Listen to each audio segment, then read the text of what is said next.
전도서 4장 9절로 12절까지 둘이 하나보다 더 나으니 이는 그들이 그들의 수고에 대한 좋은 상을 가짐이라. 이는 그들이 넘어지면 하나가 그의 동료를 일으켜 세울 것임이라. 그러나 혼자 있는 자가 넘어지면 그에게 화로다. 이는 그를 도와 일으켜 줄 다른 사람이 없음이라.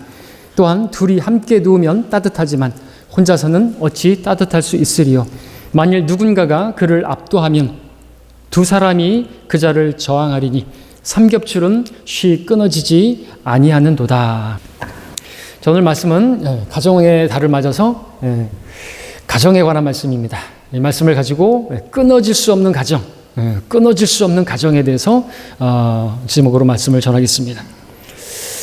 자, 오늘 말씀해 보니까 둘이 하나보다 낫다고 말씀하셨습니다. 여러 면에서 더 나은 점이 많죠. 우리가 다 알 수 있는 그런 내용들로 우리가 이 말씀을 볼 수가 있습니다. 주님께서도 그래서 제자들을 보낼 때 천국 복음이지만 복음을 전할 때 2명씩 그렇게 보낸 이유가 분명히 있죠. 우리도 복음을 전할 때 그렇게 하나보단 2명이 가면 우리가 복음을 전하는데 누군가가 방해를 하거나 또 대적을 하거나 그러면은 한 사람을 이렇게 막고 그렇게 하면서 복음을 전할 수도 있고 하여튼 여러 가지 면에 있어서 이점이 많습니다. 자, 결혼을 해서 또 그 두 사람이 하나가 되면 둘이 하나가 될 때 그 나은 점도 우리는 너무나 잘 알고 있습니다. 그것은 둘, 1 플러스 1 그 정도의 효과가 아니라 플러스 알파의 효과가 있는 것이죠. 자, 두 사람이 함께하는 것이 더 낫다 말씀하고 있습니다. 그러면서 이제 12절에 와서는 삼겹줄에 대해서 말씀하고 계십니다. 두 사람을 말씀하시다가 삼겹줄에 관한 말씀을 하고 계십니다. 어떤 관계가 있는 것일까요? 자, 모든 관계에는 제3자가 있게 마련입니다. 이 제3자가 존재하는데 가정도 마찬가지입니다. 우리가 성경을 보게 되면 남편이 있고 아내가 있고 또 다른 한 제3자가 있는 것이죠. 경우에 따라서 이 제3자가 사람이 아닌 어떤 무엇이 될 수도 있습니다. 자, 그리고 이 제3자 때문에 그 가정이 든든하게 세워질 수도 있고 또 반대로 무너질 수도 있는 것입니다. 끊어져 버릴 수도 있는 것입니다. 자, 제3자가 누구냐에 따라서 가정에 행복이 있을 수도 있고 또 그 가정이 불행해질 수도 있는 것입니다. 결론부터 말하자면 이 제3자는 하나님이셔야만 하는 것입니다. 하나님께서 가정의 제3자가 되신다고 한다면 그 가정은 끊어질 수 없는 삼겹줄 가정이 된다라고 하는 것이죠.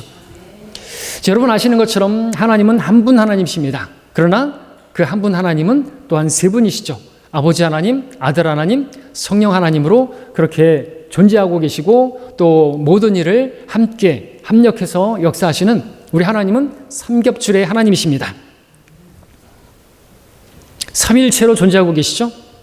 자, 가정이 남편과 아내가 서로 연합하게 되면 본문 말씀처럼 여러 면에서 더 나은 점이 많습니다. 많은 점이 좋은 점이 있습니다. 그러나 그것만으로는 부족한 것이죠. 그것만으로는 온전치 못한 것입니다. 남편과 아내 둘이서만 아무리 잘 연합할지라도 하나님께서 그 가정을 지켜주지 않으시면 그 가정의 머리가 되지 않으신다고 한다면 그 가정은 결코 삼겹줄 가정이 될 수 없고 끊어질 수 없는 가정이 되지 못하고 오히려 얼마든지 끊어질 수 있는 무너질 수 있는 가정이 될 수가 있습니다.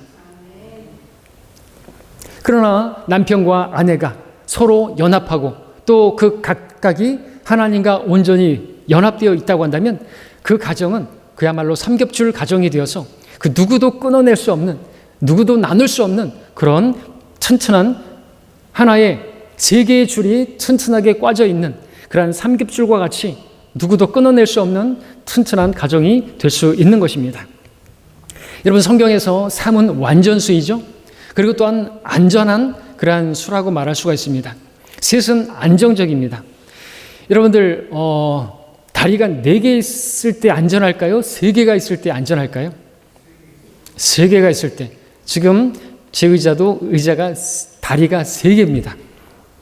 이 3개의 다리 때문에 이 의자는요 어떤 환경에서도 흔들리지 않는 안정적인 그런 다리가 되는 것이죠. 여러분 과학 시간에 사용했던 산발이를 아십니까? 왜 그 산발이는 4발이 아니고 다리가 3개인 것입니까? 여러분들 그게 흔들리면 안 되는 거예요. 그러한 그 어떤 화학 물질이 있지만 맞는 건지 모르겠지만 그 산발이는 흔들리면 안 되는 거예요. 그 어떤 용액이 흔들려서 망칠 수가 있는 거죠. 불이 날 수도 있는 거, 터질 수도 있는 거죠. 그렇기 때문에 안정적. 그 산발이는요, 다리가 3개 있기 때문에 어떤 그 지면에 있어서도 흔들리지 않습니다. 그러나 다리가 4개일 경우에는요, 바닥이 조금만 수평이 안 되면요, 조금만 달라져도 삐걱거리고 흔들리고 불안하게 되는 것이죠. 그러나 다리가 3개면요, 안전하고 화평 가운데 그렇게 어떤 일이든 수행될 수가 있는 것입니다. 자, 우리에게는 우리 가정을 안전하게 완전하게 지켜줄 수 있는 제3자가 있어야만 합니다. 남편과 아내뿐만 아니라 거기에 제3자가 필요하다는 거죠. 그래야만 삼위업줄 가정이 될 수 있는 것입니다. 왜 제3자가 하나님이어야만 하는 것입니까? 왜 그래야만 하는 것입니까? 요한복음 15장에서 우리 주님께서 말씀하셨습니다. 나는 포도나무요 너희는 그 가지들이라 말씀하셨습니다. 그러면서 우리가 주님 안에 거해야 한다고 말씀하셨습니다. 왜냐하면 이는 나를 떠나서는 너희가 아무것도 할 수 없기 때문이라. 아무 열매도 맺을 수 없기 때문이라 말씀을 하고 계십니다. 특별히 여기서 우리가 주목해 볼 부분은 너희라고 복수로 말씀하셨다라는 사실입니다. 우리는 나 한 사람만 주님 안에서 거해야 하는 것이 아니라 나 한 사람만 주님 안에 거한다고 해서 될 문제가 아니고 교회는 또한 우리가 서로 하나가 되어야 하고 또 우리 모두가 다 주님 안에 거해야만 하는 것이죠. 가정도 마찬가지고 교회도 그렇습니다.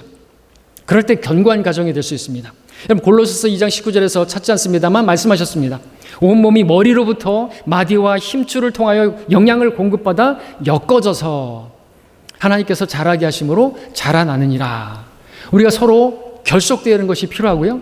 우리가 서로 주님 안에 우리 각자가 주님 안에 거하는 것이 뿐만 아니라 우리가 서로 주님 안에 교제가 있어야 하고 그것은 하나님께서 머리가 되심으로써 우리에게 그 영향을 공급받아서 우리가 자라날 때 이 영적인 건축물인 교회가 안전하게 튼튼하게 세워질 수 있다는 것입니다. 가정도 마찬가지인 것이죠. 가정도 서로가 서로를 신뢰하는 가정 좋습니다. 그것만으로는 부족하다는 것이죠. 그 가정의 머리가 주님이 되셔야 하고 주님께서 그 가정을 지켜주실 때 그 가정이 지켜지는 것이지 서로 아무리 힘을 쓰고 애를 쓴다 할지라도 그 가정이 지켜지는 것이 아닌 것입니다. 우리는 주님 없이는 주님께서는 너희가 나를 떠나서는 아무것도 할 수 없다고 했고 그것은 열매에 관한 말씀이신데 열매가 참된 열매가 맺혀지질 않는 것입니다. 가정의 사랑 중요하죠. 참된 사랑 어떻게 맺어질 수 있습니까? 사랑은 성령의 열매입니다.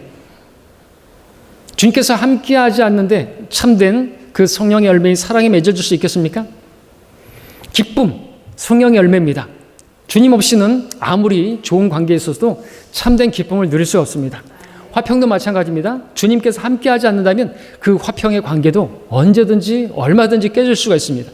그 다음에 오래 참음이라든지 친절이라든지 선함이라든지 믿음이라든지 온유함이라든지 절제라든지 다 마찬가지입니다. 그와 같은 열매들이 가정에 있어야 되는데 주님께서 함께하지 않으시면 성령께서 역사하지 않으시면 그런 열매가 맺어질 수 없고 아무것도 되어지지 않는 것이죠.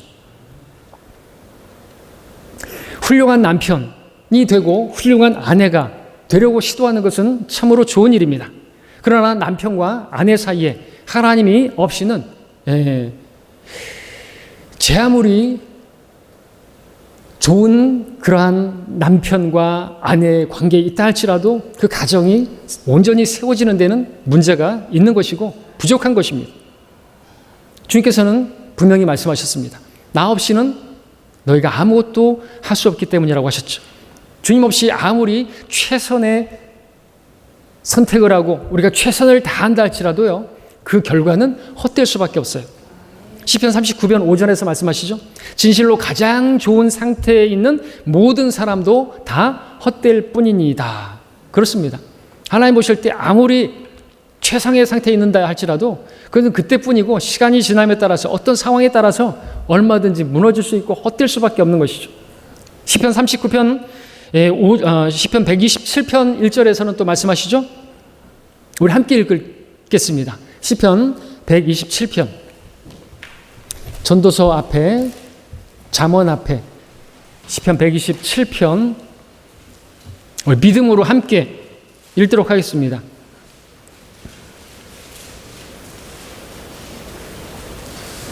(127편) 1절입니다.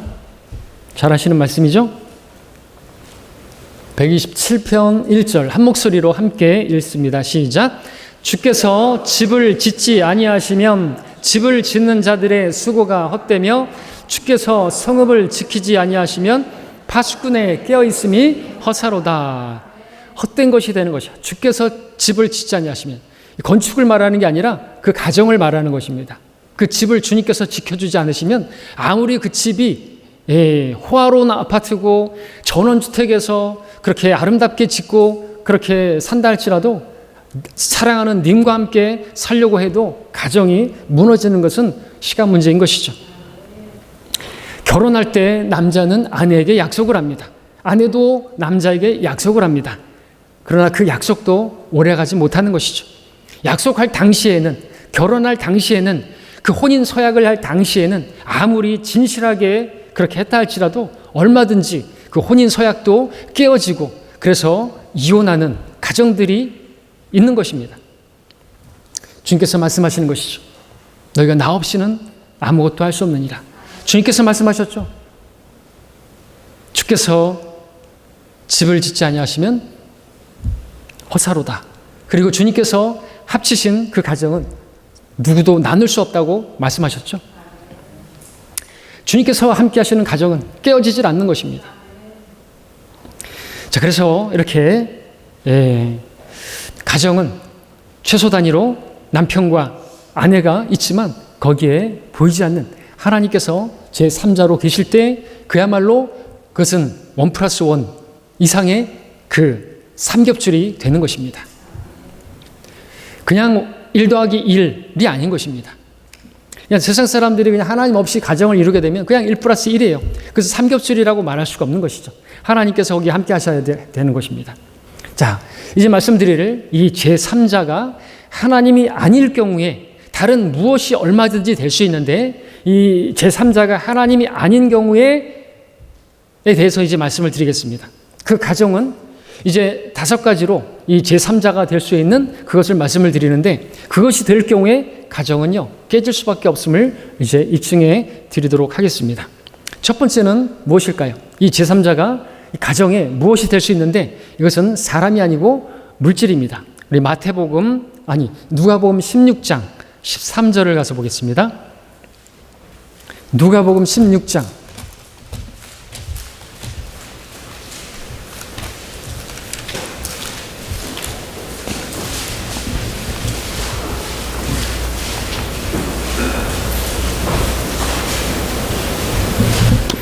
13절부터 18절까지를 한 문맥으로 볼 텐데요.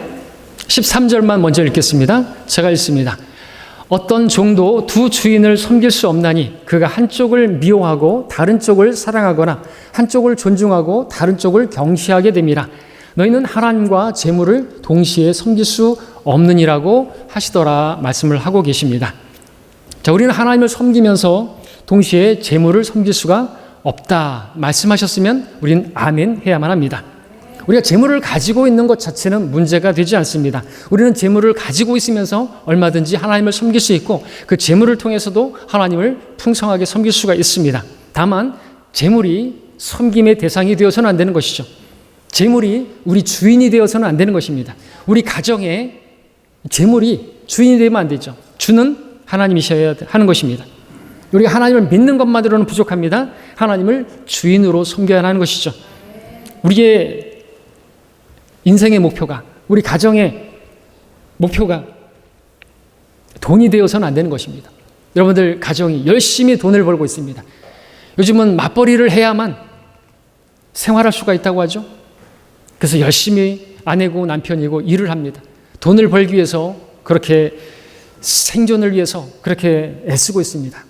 그러나 그 돈이 그 가정의 주인이 되어서는 안 되는 것이죠. 돈은 필요하니까 하나님께서 필요하면 주시는 것입니다. 하나님을 섬겨야지 나중에는 돈이 재물이 돼서는 돈이 하나님의 자리를 차지해서는 안 되는 것입니다. 많은 경우 그러나 믿는 사람들도 하나님이 주가 아니라 자기들의 배가 하나님 경우가 많은 것입니다. 많은 종교인들이, 많은 목사들이 그들의 하나님은 자기들의 배라고 사도 바울이 말했던 것처럼 먹기 위해서, 살기 위해서 목회를 하고 그런 사람들이 많은 것입니다. 우리가 첫째 자리에 주님을 두지 않는다면 반드시 재물이 그 자리를 차지하게 될 것입니다. 여러분 우선순위를 분명히 하셔야 할 것입니다. 계속해서 우리 14절을 보시면 탐욕스러운 바리새인들도 이런 말씀을 모두 듣고 주를 비웃더라 그랬습니다. 왜 비웃었을까요? 주님의 말씀에 당시 종교 지도자들은 탐욕스러운 자들이고 그들이야말로 재물을 그야말로 먹고 살기 위해서 그렇게 일을 하고 있는 그러한 사람들이었죠. 얼마든지 하나님을 섬긴다고 하면서도 재물을 섬길 수 있다고 생각하니까 주님을 비우신 것이죠. 15절을 보니까 주께서 그들에게 말씀하셨습니다. 너희는 사람들 앞에서 스스로 의롭다고 하는 자들이지만 하나님께서는 너희의 마음을 아시느니라. 이는 사람들 가운데서 크게 높임을 받는 것이 하나님 보시기에 가증스러움이라고 하셨습니다. 네, 이러한 사람들은 종교적인 사람들, 스스로 의롭다고 하는 사람들, 이런 사람들은 또 사람들 가운데서 높임을 받기를 원하는 사람들이죠. 하나님 보시기에는 가증한 사람들인 것입니다. 오늘날 목사들 중에서 그런 사람들이 또 많은 것이 사실이죠. 자, 오늘날 또 영적이라고 스스로 생각하는, 판단하는 사람들, 그런 사람들은 세상에서 또 물질적인 성공을 이룬 사람들을 높게 평가하죠. 그래서 교회에 돈 있는 사람들, 좋은 차를 타고 오는 사람들, 연봉이 몇 억대다 이런 사람들은 어서 오십시오, 좋은 자리에 앉으십시오, 이렇게 높이 대우하는 게 이러한 싹군 목사들의 그러한 모습이고 서기관과 바리새인들의 모습인 것입니다. 자, 이렇게 세상에서 재물을 섬기면 사람들에게 높게 평가를 받기도 하고 하나님을 섬기게 되면 낮은 평가를 받기도 합니다. 사람들의 모습이 그렇죠. 돈이 많은 사람, 좋은 차 타고 오는 사람, 이런 사람들은 아주 높게 평가해서 호텔, 그런 비즈니스 호텔 같은 데 가면은 그런다 그러죠. 모닝 타고 오면은 저 안쪽으로 대시라 그러고 외제차 벤츠 타고 오면은 이 앞쪽으로 대시라 그러고 그런 식으로 차별한다고 하죠. 높게 평가하고 낮게 평가하는 것이죠. 사람들은 그렇게 물질에 따라서 평가하는, 그 사람들은 물질을 재물을 그렇게 섬기는 사람들인 것입니다. 사람들에게 근데 사람들이 가증하게 여기는 사람들은 누군지 아십니까? 거리에서 예수님을 전하고 복음을 전하는 사람들인 것이죠. 자, 여러분은 하나님과 재물을 동시에 섬길 수가 없습니다. 왜냐하면 결국에는 하나님과 돈 둘 중에 하나를 더 높은 곳에 둘 수 있기 때문이고, 이 돈 때문에 여러분 하나님도 버릴 수가 있어요. 맞습니까? 제가 여러분 한번 시험해 보겠습니다. 제가 여러분들에게 10억을 드릴 테니까 내일 다음 주부터 교회 오지 마십시오. 영과 진리로 예배 드리지 마십시오. 그러면은 우리 중에서 몇 명은 안 나올 수도 있을 것이에요. 10억 갖고 내가 신앙을 어떻게 저를 그렇게 보십니까? 좋습니다. 제가 100억을 오늘 드릴 테니까 다음 주부터 예배 드리지 마세요. 교회 오지 마세요. 그리고 세상으로 가십시오. 라고 말씀드리면서 진짜 100억을 제가 드리면 다음 주부터 안 나오실 분들이 꽤 있지 않을까요? 그러실 분 한번 손들어 보십시오. 아무도 없네요. 솔직하지가 못하네요. 있을 것 같은데 있을 수 있어요. 한번 생각해 보십시오. 그래서 저는 말할 수 있습니다. 저는 돈 때문에 사역하는 거 아시는 거 아시죠? 아닌 거 아시죠? 저는 내가 돈을 벌려고 한다면 기술이 있기 때문에 얼마든지 지금 그림 같은 집을 짓고 살 수가 있었을 것이에요. 하나님께서 허락하신다면. 그러나 저는 그런 걸 다 버리고 배를 버리고 그물을 버리고 저는 다 버리고 그렇고 신학하러 공부하러 올라갔었던 것이죠. 저는 100억을 준다 할지라도 제가 하나님 섬기는 것을 부인할 수 없고 하나님 버릴 수가 없는 것입니다. 그게 별거라고. 결국 인생은 짧고 우리는 영원에서 영광을 위해서 살아가는 것인데 주님께서 우리가 주님을 섬긴 것에 대해서 구원이 아니라 구원은 우리에게 값없는 선물로 주셨고 그렇게 주님을 섬기고 주님의 일을 하면 영광스러운 비교할 수 없는 영광으로 우리에게 관을 씌워주시고 영광스러운 통치를 영원히 주신다는데 그걸 맞바꿀 그런 어리석은 자가 어디 있습니까? 그렇죠? 그걸 못 보는 사람들은 100억에 그냥 홀랑 유다 이스카리ot과 같이 은 30에도 얼마든지 주님을 팔아버릴 수 있다는 것이죠. 자, 근데 이것은 다른 얘기를 했는데 이 문맥을 또 계속해서 보겠습니다. 16절부터 18절까지를 보겠습니다. 율법과 선지서들은 요한까지요. 그 후로는 하나님의 나라가 전파되어 사람마다 그 안으로 밀고 들어가느니라. 율법의 한 획이 없어지는 것보다 하늘과 땅이 없어지는 것이 더 쉬우니라. 누구든지 자기 아내를 버리고 다른 여자와 혼인하는 자는 간음하는 것이요, 남편에게 버림받은 여자와 혼인하는 자도 간음하는 것이라 말씀하십니다. 자, 이 문맥을 보십시오. 참 이상한 문맥이죠. 주님께서는 재물 이야기를 하시다가 갑자기 이혼 얘기를 하십니다. 결혼에 대한, 가정에 대한 얘기를 하시고 계십니다. 주님께서는 여기서 재물이 결혼과 관계가 있음을 말씀하고 계시는 것이죠. 그 가정에 존폐에 관계가 있음을 말씀하고 계시는 것이죠.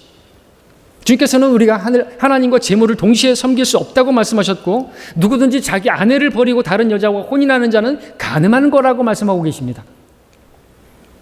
무슨 의미인지 눈치채셨습니까? 만일 여러분이 하나님이 아니라 재물을 첫째 자리에 두게 된다고 한다면 여러분은 언젠간 이혼 법정에 설 수 있다라는 것입니다. 여러분이 기초를 두고 있는 가정의 기초가 남편과 아내의 관계가 하나님이 아니라 재물이라고 한다면, 돈에 있다고 한다면 여러분들 돈이 사라져버리게 되면 그 가정도 끝나게 되는 것이. 돈 때문에 결혼했습니까? 키가 몇 개인가? 집키, 차키, 사무실 키, 키가 몇 개인가? 그것을 가지고 그것을 결혼의 조건으로 결혼했다. 돈이 없어지면 가정도 없어질 수가 있는 것이죠. 또 하나는 돈이 많아져도 똑같은 효과가 일어나는 것입니다. 여러분, 갑자기 복권에 당첨돼가지고 그 가정을 나중에 찾아봤더니 미국의 많은 부부들이 어떻게 되는, 즉시로 이혼을 합니다. 갑자기 1억 천금이 됐거든요. 이혼을 하는 것이. 그리고 아주 음탕한 여자와 결혼을 하고, 그리고 알코올 중독자가 되고, 거기서 만족하지 못하고 마약을 손에 대고 피폐에 대고 완전히 폐인이 돼버리는 것이죠. 끝나버리는 것입니다. 왜요? 그 결혼의 조건이, 그 기준이 돈 때문이었기 때문에 그렇습니다. 깨지는 것이에요. 그러나 그 조건이 그것이 아니라, 돈이 아니라 사랑이고, 그렇다고 한다면 신분의 격차가 크고 빈부의 격차가 크다 할지라도 사랑으로 결혼한다고 한다면요, 여러분, 신데렐라 어떻게 살았어요? 그 격차가 엄청나잖아요. 왕자하고 거의 거지잖아요. 근데 어떻게 결혼을 했어요? 돈으로 결혼했습니까? 안 맞잖아요. 발이 맞으니까, 그 구두가 맞으니까. 그게 맞아야 결혼도 가정이 안전하게 되고 오래오래 행복하게 살았더래요가 되잖아요. 그렇지 않습니까? 발이 맞는다는 건 뭐 우스갯소리고, 마음이 맞아야 되는 것이고, 그리고 서로 사랑하는, 돈 때문에 결혼하는 게 아니라, 그렇죠? 정말 그 구두가 맞아서, 마음이 맞아서, 정말 신뢰해서, 사랑해서 그런 가정이 견고한 가정이 될 수 있다는 것이죠. 세상을 보십시오. 돈 때문에 그 재물을 보고 결혼한 가정들을 보십시오. 하나같이 간음하거나 결국에는 그것 때문에 이혼을 하고 말지 않습니까? 하나님의 말씀은 진리입니다. 남편과 아내가 하나님을 섬기느냐, 하나님을 첫째 자리에 두느냐, 하나님이 가정의 머리가 되느냐, 아니면 재물이 되느냐, 이것은 매우 중요한 문제인 것입니다. 여러분이 열심히 수고하고 일을 한다 할지라도, 아까 우리 시편 127편의 말씀을 보게 되면 아침부터 저녁까지 열심히 일한다 할지라도 주께서 그 집을 지켜주지 아니하시면 그 먹는 빵이 헛되고 그 집은 끝날 수밖에 없다고 또 말씀하고 계시는 것이죠. 아무리 새벽까지 그렇게 아침 저녁 늦게까지 일을 하고 돈을 번다 할지라도 하나님이 가정의 머리가 되지 않으시면 그건 헛될 뿐이다 말씀하고 있는 것입니다. 누가복음 16장 13절부터 18절까지 말씀은 계속해서 이어지는, 주제가 바뀌지 않는 그러한 말씀인 것입니다. 하나님을 섬기느냐, 재물을 섬기느냐의 문제는요, 남편과 아내의 관계에 직결되어 있는 것이고, 그 가정이 세워지는 데 있어서, 무너지는 데 있어서 그러한 척도가 되는 것입니다. 주님께서는 재물이 아닌 하나님을 첫째 자리에 두어야 한다. 제3자가 재물이 되어서는 안 된다. 라는 것을 말씀하고 계시는 것이, 얼마든지 그 가정에 근데 남편과 아내 사이에 재물이, 돈이 제3자가 될 수 있다는 것이, 그러면 끝나버린다는 것입니다. 그 재물이 바로 그 제3자가 될 경우에는요, 그것은 마치 영어로 만몬이라고 되는데 만몬 신을 섬기는 것처럼 하나님이 아니라 그러한 우상을 섬기는 것처럼 그렇게 되어서 마귀가 그 가정을 파괴시킬 수가 있음을 여러분들이 기억하시고 여러분들 돌아보시기 바랍니다. 열심히 맞벌이 하시고 좋은데 여러분들 돈이 전부가 아니에요. 돈 하지 마십시오.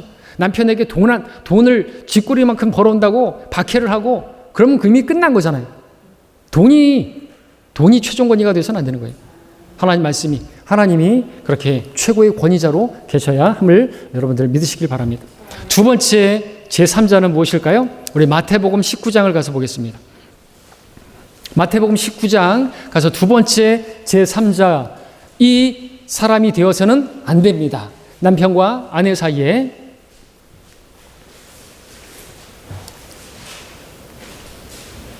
(19장) 5절 6절을 읽겠습니다.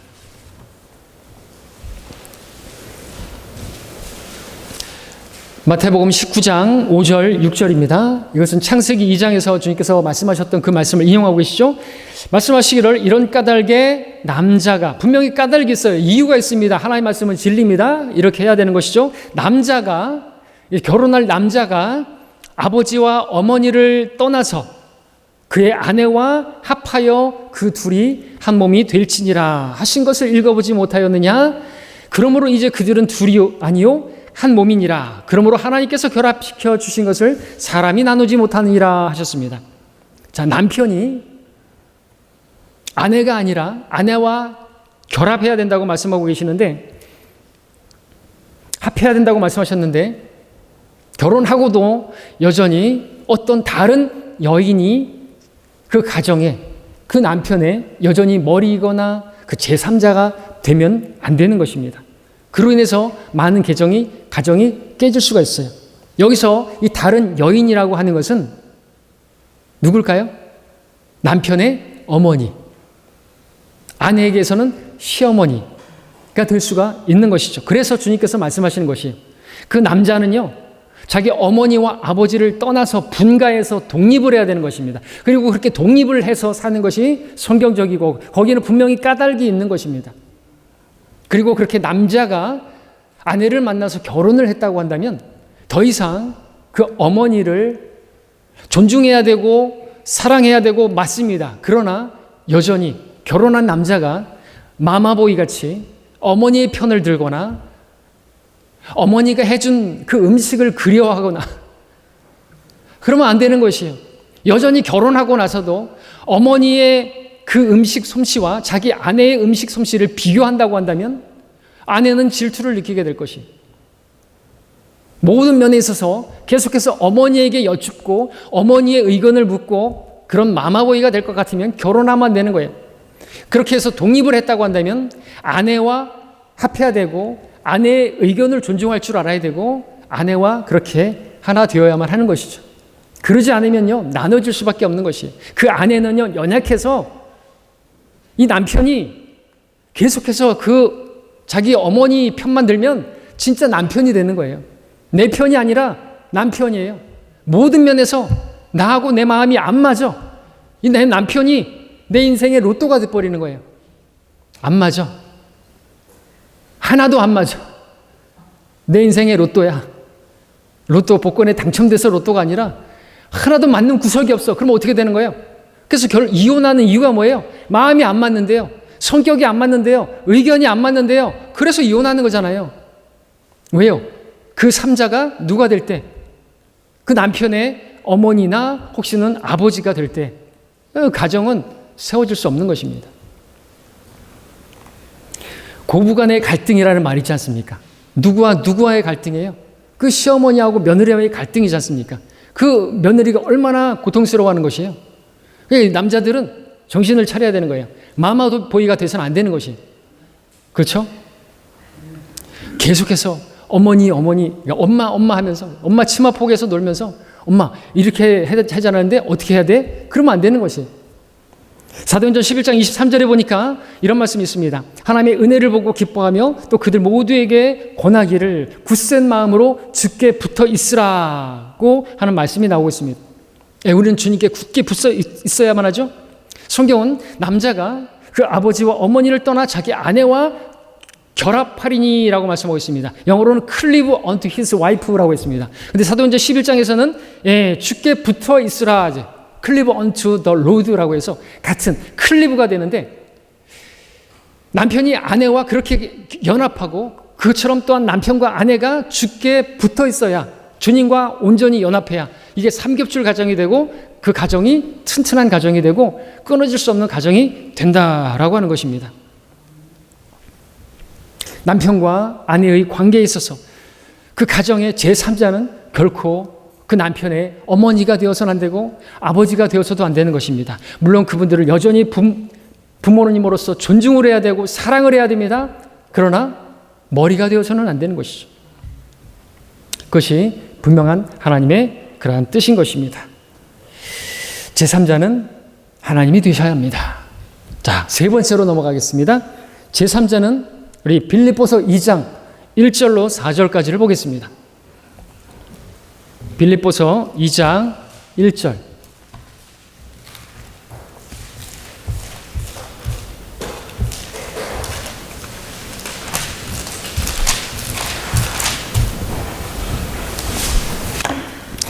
(1절부터) (4절까지를) 교대로 한번 읽어보겠습니다. 이번엔 2장 1절부터 4절까지.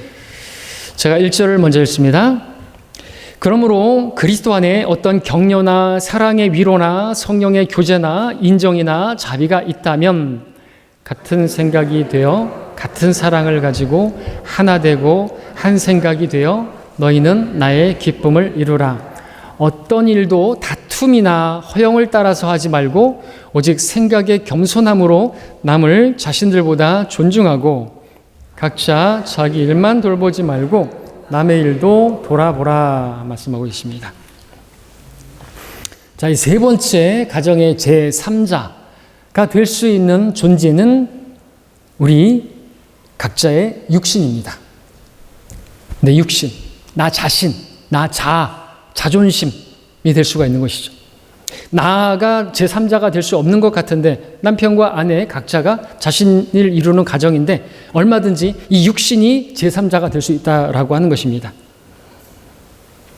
자, 어떤 관계에 있어서도 자기만 생각한다고 한다면요, 여기 말씀처럼 다툼이 일어나게 되죠. 싸움이 일어나게 되죠. 여기에 자기는 육신을 말합니다. 성경은 그 육신을 로마서 7장에서는요 옛 남편이라고 말씀하고 계시죠. 옛 남편 육신이 죽었기 때문에 새 남편인 예수 그리스도와 우리가 혼인하게 되었다고. 내 혼이 이제 육신은 이제 그리스도의 할례로 분리되어서 육신은 죽은 것이라고. 그 육신은 그전에는 내가 내 혼이 나한데, 나 자한데 이 육신이 계속해서 내 혼이 육신을 따라 살았어요. 육신이 원하는 대로, 육신이 뭘 먹고 싶다 그러면 먹고 싶다 그러는 대로 다 먹여줘야만 했고 육신을 위해서 살았어요. 육신을 위해서, 육신을 섬기며 살았어요. 그래서 옛 남편이라고 말하고 있는 것입니다.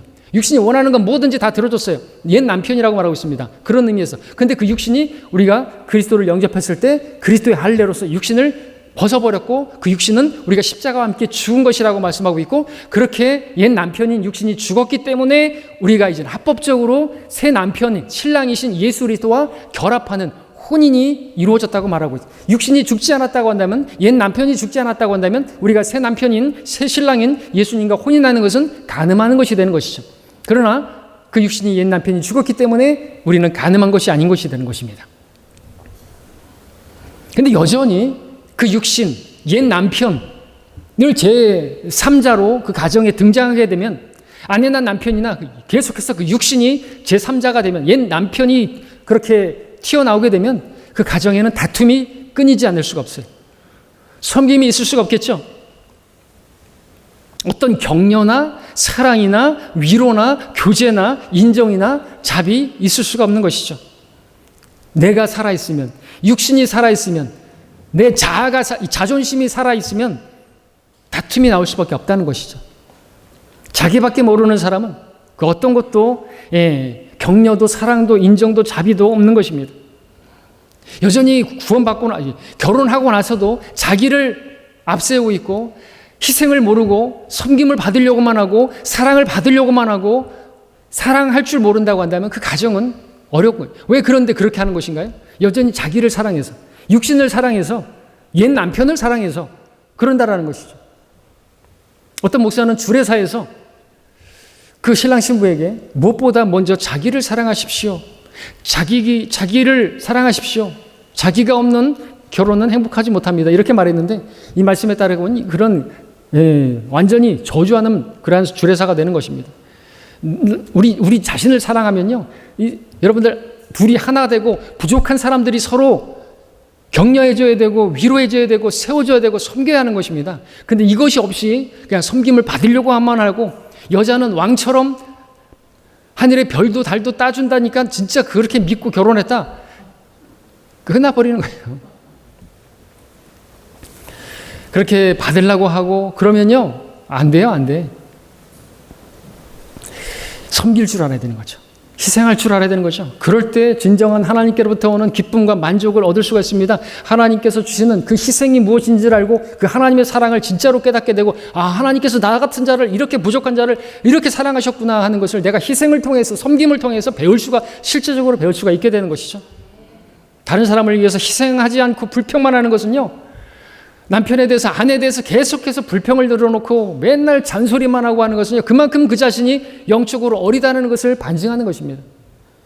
그렇게 정말 한심하게 생각하고 불평하고 그런 자기는 그렇게 대단해요?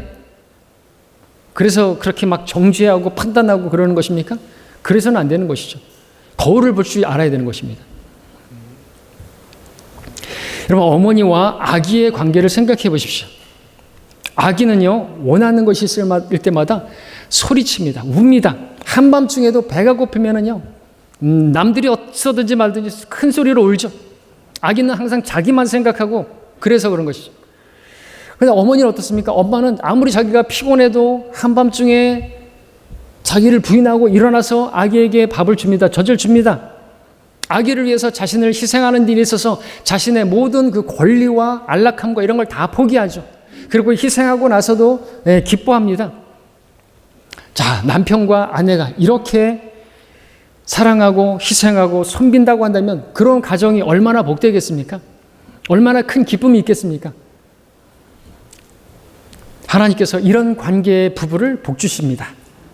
근데 하나님께서 제3자가 되셔야만 이런 관계가 이루어질 수가 있는 것이죠.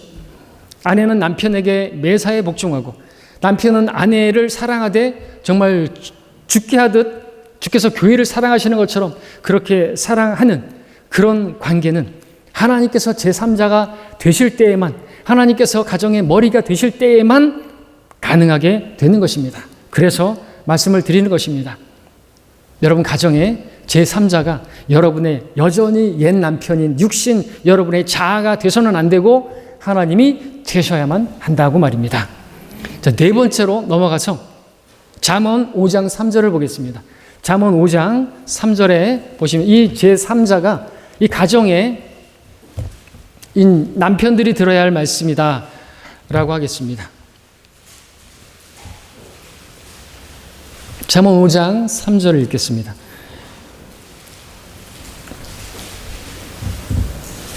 자, 이 3자, 가정의 제3자는 다른 여인이 되면 안 됩니다. 다른 여인. 잠언 5장 3절을 제가 읽습니다. 타국 여인의 입술은 벌집처럼 꿀을 떨어뜨리고 그녀의 입은 기름보다 더 미끄러우니라 그랬죠. 미끄럽다 그랬습니다. 자, 집에서 아내가 남편에게 막 바가지를 긁고 거친 말을 늘어놓고 그럽니다. 막 아내의 눈에서 레이저가 나오고 그런 남편이 속상해서 바깥을 나갑니다. 어디를 가죠? 술집을 갑니다. 술집에 가면은 누가 있죠? 입에서 꿀을 떨어뜨리는 마담이 있고 눈에서 레이저가 아니라 막 꿀이 떨어집니다. 그런 여자가 남편에게 접근을 합니다. 그럼 어떻게 되죠? 그냥 도살장에 재물처럼 끌려가 버리는 것이. 그러니까 여러분 아내들이요, 레이저 쏘지 마십시오. 거친 말 하지 마시고 막말하지 마십시오. 남자가 바깥으로 나가가지고 도살장으로 끌려가는 수가 있어요. 4절부터 6절까지를 보도록 하겠습니다. 그러나 남자들 정신 차려야 됩니다. 그녀의 마지막은요, 그녀가 목적하는 것은요 따로 있어요. 마지막은 쑥같이 쓰고 양날가진 칼처럼 날카로우니라. 그녀의 발은 죽음으로 내려가고 그녀의 걸음은 지옥으로 접어드는도다. 그녀의 길들은 네가 생명의 길을 깊이 생각하지 못하도록 유동적이니 이는 너로 그것들을 알지 못하게 하려 함이라. 이제 그녀의 길들이 유동적이라고 한 말씀을 보십시오. 만약 어떤 여자가 어떤 남자와 그렇게 간음을 저지르게 되면요, 그 여자는 다른 남자와도 그 짓을 얼마든지 저지르게 되죠. 그녀의 길들은 얼마든지 유동적인 것입니다. 그녀는요 데릴라와 같은 여자인 것이에요. 얼마든지 다른 남자와 만나도 그 남자에게 얼마든지 꿀을 떨어뜨리는 말을 하고 그런 눈빛을 보내고 그런 여인이라는 것이죠. 정말 내 마음을 다 이해하고 정말 바다 같은 그런 넓은 마음이라고 착각해서는 안 되는 것이에요. 창녀가 그렇고 술집 여인이 그렇고 타국 여인이라고 했는데, 여러분 타국에 가게 되면요 그런 여인을 만나게 되면 얼마든지 그런 여인에게 홀릴 수가 있는 것이죠. 자, 세상은 이런 그 유동적인 길을, 그녀의 길을, 음녀의 길을 뭐 어떻게 포장한다 할지라도 성경은 그것을 간음이라고 말하고 있는 것입니다. 그 끝은 비참함이고 고통스러운 것이죠. 계속해서 7절, 8절을 보시면요. 그러므로 너희 자녀들아 이제 내게 듣고 내 입의 말들에서 떠나지 말라. 그녀로부터 내 길을 멀리하고 그녀의 집 문에도 가까이 가지 말라 말하고 있습니다. 외모를 보고 판단하지 마십시오.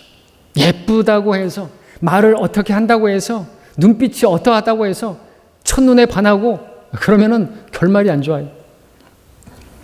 남편과 아내 사이에 낯선 여인, 타국 여인을 끌어들이게 되면 결과는요, 이제 9절부터 14절까지의 그 말씀을 보게 되면 아주 비참하게 되는 것이죠.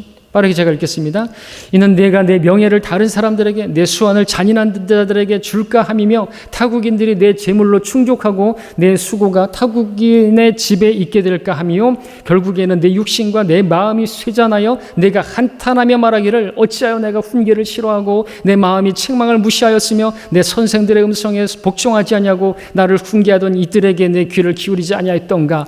내가 회중의 집회 가운데 있는 모든 악에 거의 빠지게 되었노라 할까 합니다. 여러분들 뭡니까? 이 하나님 말씀, 오늘 이 말씀을 여러분 하나님의 말씀으로 그렇게 듣지 않는다면 여러분들도 반드시 한탄하면서 비참하면서 후회하게 될 거라는 것이죠. 내가 어찌하여 하나님 말씀에 경청하지 않았던가. 그래서 피눈물을 흘리게 될 것이고 여러분의 가정은 비참하게 되고 여러분들은 비참한 가운데서 나는 비참한 사람이로다, 이렇게 될 수 있게 된다는 것이죠.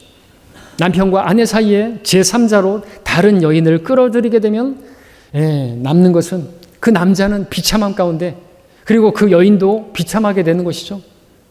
결국 그 여인은 버려진 여인이 되는 것이죠. 다른 남자가 또 취하게 되는 것이죠. 비참함 남는. 그래서 15절부터 이어지는 21절까지의 말씀을 보게 되면 그 아내로 인해서, 자기 아내로 인해서 만족하라고 하는 그런 말씀을 쭉 보고 계시는 것이죠. 그래서 15절부터 21절까지는 여러분들 쭉 보시고 마지막에 보니까 그녀의 사랑으로 항상 기뻐하고 내 아들아 어찌하여 내가 타국 여인과 더불어 기뻐하며 타국 여자의 품을 안으려고 하느냐. 사람의 길들은 주의 눈앞에 있으니 그가 사람의 모든 길들을 살펴보시느니라. 암송하십시오. 여러분의 길을 주께서 다 지켜보고 계시는 것입니다. 여러분이 간음하려고 세상과 사랑하고 세상의 여인을 품으려 하고 여러분의 아내 외에 다른 여인을 품으려고 하고 그런 간음을 세상의 법이 간통죄가 폐지됐다고 해가지고 뭐 법원의 판결이 어떠하다 그러면서 여러분이 간음을 저질러도 이제는 우리나라에서는 죄가 아니라고 해서 간음을 저질러도 된다는 거 아닙니다. 우리의 최종 권위는 하나님 말씀이에요. 10계명에도 간음하지 말지니라 그랬는데 세상의 법이 악해서 간통죄 폐지됐다고 해서 여러분 간음해도 된다는 그런 면죄부가 주어진 게 아니라는 것이죠. 하나님께서 다 지켜보고 계시고 그 끝은 비참하게 될 거라고 경고했는데 그 길을 간다. 가정은 깨져버리고 여러분 비참한 신세가 될 것이고 우리가 구원받은 존재라고 한다면 아무런 상도 없게 되는 것입니다. 거지가 되는 거예요. 영원을 거지로 살게 되는 것입니다. 자, 남편과 아내의 관계에서 삼겹줄을 이루는 제3자, 여러분들 어떤 다른 여인이 되어서는 안 되고 하나님이 되셔야만 그 관계가 끊어지지 않고 삼겹줄 가정이 된다는 사실을 기억하시기를 바랍니다. 마지막으로 5번째 제3자, 이제는 다른 남자입니다. 다른 남자. 찾지는 않겠습니다만 창세기 3장을 보게 되면 에덴 동산에 한 남편과 한 아내가 있었습니다. 거기에 한 다른 어떤 남자가 등장하기 전까지는 그 부부는 아주 아름다운 생활을 했고 아름다운 복된 가정이었습니다. 어떤 고통도 없었고 아주 즐거운 가정이었습니다. 행복하게 그렇게 살았더랬습니다. 근데 그 가정에 한 남자가, 다른 남자가 등장을 했습니다. 이 남자는 아담이 아닌 다른 남자입니다. 메일, 루시퍼, 남자입니다. 럭셔리맨, 천사들은 남자고, 그룹도 남자죠. 이 남자는 잠언 5장에 나오는 그 여인처럼 남자에게 그것처럼 그 여자에게, 이브에게 다가가서 그 잠언 5장에 나오는 여인처럼 말로써, 간교한 속임수로서 그 여인을 속였습니다. 그 남자는 그 여인에게 자신에게 주어진 것으로 만족하지 못하도록 만들었고 불평하게 만들었습니다. 하나님과 남편으로 만족하지 못하게 만든 것이죠. 부족한 게 있다고 하나님께서 주신 것 가운데서 다 주셨는데 선악과를 먹지 못하게 한 것에 대해서 불만을 일으키면 하나님께서 만지도 말라고 했다고 그런 말씀하신 적이 없는데 불만을 갖게 만든 것이죠. 하나님께서 주신 모든 것들은 보시기에 좋았던 것들이고 그가 그 선악과를 먹기 전까지는 그 모든 것이 다 좋았습니다. 하나님께서 주신 것들은 다 좋은 것들입니다. 그러나 그 선악과를 먹게 되었을 때 그 모든 것들은 좋은 것이 되지 못했어요. 그 자신이 저주를 받았고 그 땅도 저주를 받았고 가시와 엉겅퀴를 내었고 하나님께서 처음에 창조하셨던 그것들은 정말로 칼라와 같이 아름다운 것들이었을 것인데 마치 그 미녀와 야수에서 그 왕자가 저주를 받았을 때 그 궁전과 그 모든 환경들이 칼라에서 흑백으로 바뀌면서 다 저주받은 것처럼 이 세상은 지금 그런 세상이 된 것입니다. 하나님께서 이제 회복시키신다고 하냐면요. 그 야수가 왕자였을 때 그 모습처럼 아름답고 여러분 장미꽃에 가시도 없을 것이고 가시와 엉겅퀴가 없을 것이에요. 아름다울 것입니다. 우리가 벚꽃을 바라보고 지금의 세상을 바라보면서도 하나님의 솜씨를 놀라워하면서 하나님의 그 솜씨를 찬양하는데 에덴으로 회복될 때 천연왕국 때는 얼마나 아름다울까요? 그래서 저는 꼭 구경을 가지 않습니다. 지금 보는 것은 지금 그걸 보면서 좀 저주받은 것이에요. 하나님의 창조가 이 정도가 밖에 안 되는 게 아닌 거예요. 얼마든지 얼마나 아름다울 수 있겠을까요? 자, 그런데 그 여인이 다른 남자에게 귀를 내어주고 그 결과 자기에게 만족이 없어지고 하나님께 대하여 불평하게 되고 남편이 했던 그 말에 대해서도 불신이 생겨나고 불만이 생겨난 것이에요. 만지지도 말랬다고 하나님께서 말씀하신 적이 없어요. 모든 동산에서 그것을 마음대로 먹으라고 했는데 그건 빼버리고 먹으라고 했는데 먹을 수 있는데 이렇게 바꿔버렸다는 거죠. 불평과 불만이 터지게 된 것이죠. 그래서 먹었습니다. 결과적으로 어떻게 됐습니까? 주님께서 여자에게 말씀하셨습니다. 내가 너의 고통과 너의 임신을 크게 늘리리니 내가 고통 가운데서 자식들을 낳을 것이요 너의 바람은 내 남편에게 있을 것이니 남편이 너를 주관할 것이니라. 이렇게 된 것이죠. 고통이 늘어나는 것입니다. 여인이 아이를 낳는데 그 예쁜 아기가 태어나는데 왜 그렇게 고통하면서 그 산고를 치러야 하고 그 죽음의 골짜기를 지나가야 하는 것인가요? 이게 범죄함으로 인해서 저주를 받은 거예요. 하나님께서 왜 이렇게 완벽하게 창조하셨다면 그 아이가 태어나는데 그 빵긋빵긋 웃으면서 태어나는데 아니 울면서 태어나지만 그 이쁜 아이가 왜 그렇게 또 울면서 태어나고 그 엄마는 죽을 것 같은 고통을 죄 때문이라는 것이죠. 자, 그 결과 고통이 늘어나게 되었고 남편의 바람 아래 그 복종하는 그러한 관계가 되었고 어떤 사람들은 근데 이브가 죄를 지어서 남편에게 복종하게 된 이 일을 끔찍하게 생각합니다. 그러나 그렇지 않습니다. 이부가 하나님과 바른 관계에 있고 또 여자는 남편의 권위 아래에서 남편을 바람으로 두고 있다고 한다면요, 고통이 없을 수가 있어요. 근데 이제는 어떻게 된 겁니까? 범죄함으로 해서 하나님과 관계가 흐트러져 버리고 고통은 늘어나게 돼버렸습니다. 고통 없는 삶의 비결은 하나님 말씀대로 그녀가 이제 하나님과 바른 관계에 있고 여전히 이제 남편을 자신의 바람으로 두고 그리고 그 권위 아래 복종하고 있을 때 이 고통은 없는 것이죠. 오늘날에도 진리입니다. 아내가 남편을 권위자로 두고 자신의 그 바람을 남편에게 두고 하나님과 바른 관계에 있어야만 하는 것이죠. 그렇게 있을 때 그 가정은 삼겹줄이 되고 그런 가정은 또다시 마귀가 에덴에서 접근했던 것처럼 그렇게 접근해서 마귀가 틈을 타고 들어와서 그 가정을 무너뜨리지 않을 수가 있는 것이. 그래서 아내들이요, 남편을 권위로 두십시오. 거기에 다른 남자가, 마귀가, 루시퍼가 남자인데 거기에 개입하면 그 가정은 끝나게 되는 것이죠. 다른 사람의 조언을, 다른 이웃집 남자를 또 끌어들인다든지 다른 남자를 내 남편과 비교한다든지 그러면은 가정은 끝나게 되는 것이, 무너지게 된다는 것입니다. 비교하면 되는 것이죠. 자, 하나님과 바른 관계에 있지 않다거나 남편에게 바람을 둠으로써 복종하지 않는다면 마귀가 그 틈을 비집고 들어와서 가정을 엉망진창 만들어버리고 맞는 것입니다. 그래서 남편과 아내 사이에 하나님이 아닌 다른 남자가 제3자로 들어오는 것을 여러분들 막으시기 바랍니다. 남편과 아내 사이에 하나님이 제3자로서 그렇게 되어서 삼겹줄과 같은 튼튼한 끊어질 수 없는 가정을 이루시는 여러분 되시기를 바랍니다. 이제 이 말씀을 정리합니다.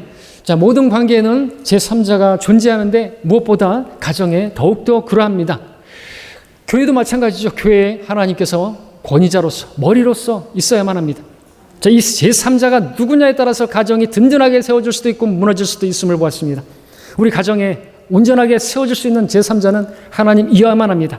왜냐하면 우리는 하나님을 떠나서는 아무것도 할 수 없고 하나님 떠나서는 아무 열매도 맺을 수 없고 하나님께서 이 집을 지켜주지 않으시면 우리 가정은 세워질 수 없기 때문에 그렇습니다. 제3자가 재물이 될 경우에는 여러분들 하나님과 재물을 동시에 섬길 수 없고 반드시 그 재물 때문에 이혼 법정에 설 것이다라는 사실을 여러분들이 기억하실 수 있길 바랍니다. 제3자가 부모가 될 수 있다고 했는데 남자는요, 그 부모를 떠나서 아내와 결합을 해야 되고 하나님과 붙어 있어야만 하는 것입니다. 또 제3자는요, 육신, 옛 남편이 될 수 있다고 했는데 그렇게 된다면 다툼이 일어날 수밖에 없습니다. 우리 육신을 따르면 다툼이 일어날 수밖에 없어요. 내가 대접받기만을 원한다고 한다면 그건 다툼이 이혼할 수밖에 없는 것이죠.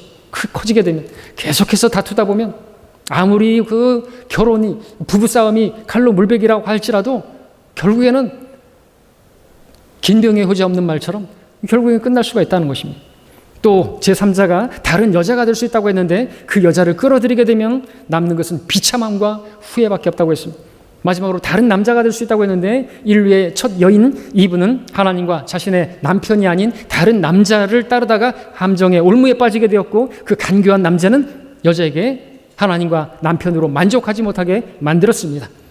하나님과 남편 외에 다른 것이 필요한 것처럼 그렇게 속였던 것이죠.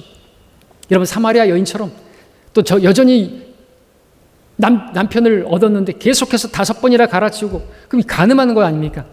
자기가 부족한데 어떤 남자를 얻는다고 해서 행복하겠습니까? 그것은 계속해서 그 우물가에서 물을 길어 먹는 것처럼 그것으로는 만족하지 못하는 거예요. 그러니까 여러분들 아내나 남편들이요, 하나님으로 만족하셔야 되는 거예요. 성령으로 충만해야지 만족이 있는 것이지, 남편이나 아내는 다 부족한 사람들이 만나서 같이 서로, 사람 인자가 뭡니까? 서로 함께 지지해주고 서로 세워주고 하지 않으면요, 무너지는 게 인간이에요. 그러므로 남편과 아내 사이에 하나님께서 제3자가 되어야만 삼겹줄이 끊어지지 않는 것처럼 가정이 끊어지지 않을 수 있고 사람과 기쁨과 화평과 오래 참음과 그러한 열매가 맺혀지는 그런 아름다운 풍성한 과실이 맺어지는 가정이 될 수 있음을 기억하시길 바랍니다. 그러므로 하나님께서 여러분과 함께 하시는 그런 삼겹줄 가정을 이루시는 복된 가정이 되기를 하나님께서 우리 그런 가정들이 되게 해주시기를 간절히 원합니다. 잠시 머리 숙이시겠습니다.